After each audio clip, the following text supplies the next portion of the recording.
Hi there, my name is John Holden. I graduated from the University of Connecticut in 1992 with a bachelor's degree in ornamental horticulture. In 1993, I started Land Designs Unlimited. I design, install, and maintain landscapes for homeowners in Upper Fairfield County, Connecticut. Today, I'd like to share my passion with you.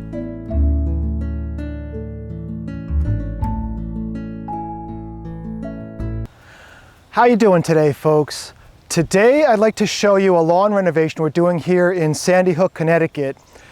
And what I'm going to be doing on this lawn, or what I've already started doing, is spreading some compost over the soil and then tilling it in with a tool here called a rhododendron, and then going ahead and planting some seed. And what I want to do is explain to you why I'm doing this. When I came this spring, I don't know if you can see the grass below me, this lawn is just all crabgrass, and it was really just a nasty looking lawn this spring.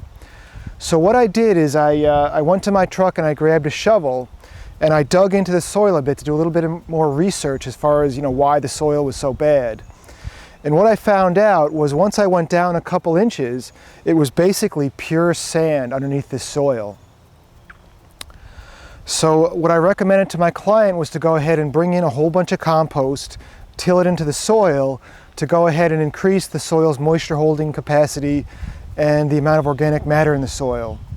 Now that's a perfectly good solution, that's going to help, but whenever you have soil, no matter how good it is, with sand or gravel below, once it gets really hot and dry in the summer, it's basically going to, it's going to dry out no matter what.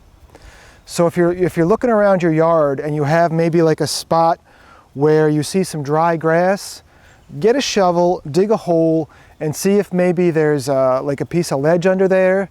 Maybe when the builder was building your house, he had some extra sand for some reason, dumped some sand there. I've seen that, where a customer had a bad patch of grass. Right here, this property, before they built these homes, it was a sand and gravel pit. And there's one other situation you should know about in landscapes, and that is if you've got a swimming pool that's been filled in. Usually when people fill in swimming pools, they use really nasty stuff, cheap stuff, to fill the pool in. And then only the last like 5 inches, if you're lucky, is good soil. So in a situation like that, what you'll end up having is a spot in your yard that's very hot and dry. And in the summer, it's going to invariably bake out. So, whenever you see the lawn dying, don't just assume, oh, it must have an insect, it must be this, that, the other thing. Look at the whole picture, and that'll give you a better feel for what's going on. So if you take a look right here, this is all nice fresh compost, finished compost that was delivered yesterday, and I just took my dingo and spread a 2 to 3 inch layer over the whole lawn. And if you dig below,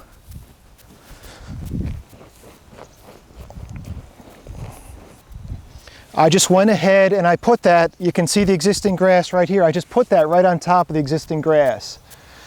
And then what I'm going to do is just go ahead and take the rhododendron and till the compost in, and in the process of tilling the compost in, we'll actually till in the existing grass, which will also help to add some organic matter to the soil.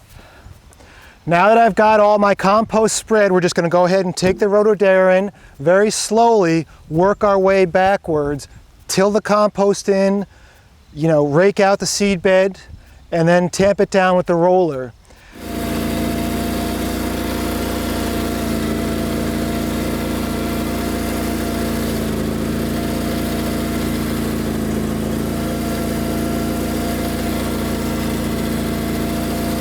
So a few hours has gone by and I've run my rhododendron over the lawn, and I think you'll agree that that's a pretty good looking seed bed. All the compost has been turned in, the rocks and stones have been pushed down, and then the roller compacted the seed bed. And if you take a look closer, see if you can see that. If you take a look, you can see how it's left these little ridges, so once the seed goes down and we water that, it'll just cover the seed right up. Psst, psst, psst.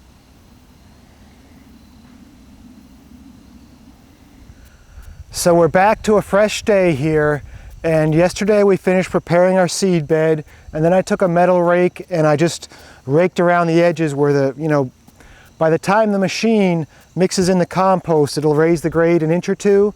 So I just went around the outside of the lawn and feathered down that edge. And then there are some sprinklers out in the lawn as well. And I just went around and I couldn't run the machine over the sprinklers, obviously, and made sure that the grade around the sprinklers was nice and even. The sprinklers weren't like in a little cup.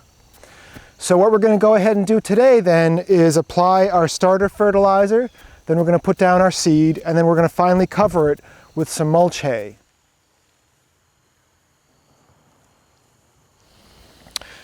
If you're going to be using the shredded straw that we use today, or even just using mulch hay, I really do recommend you get that respirator. My arms were absolutely covered in dust, and it's a little inconvenient to go to the hardware store and get the respirator and even to wear it, but I'm sure you're going to feel, I know I'm going to feel a lot better tomorrow without dust, without the dust in my nose. Earlier in the video I mentioned that there's no way to have green grass all summer if you've got sand underneath, or you've got some ledge, or even if you filled in a swimming pool.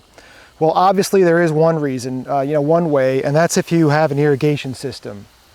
And we're certainly going to take advantage of that, today to get our new grass watered.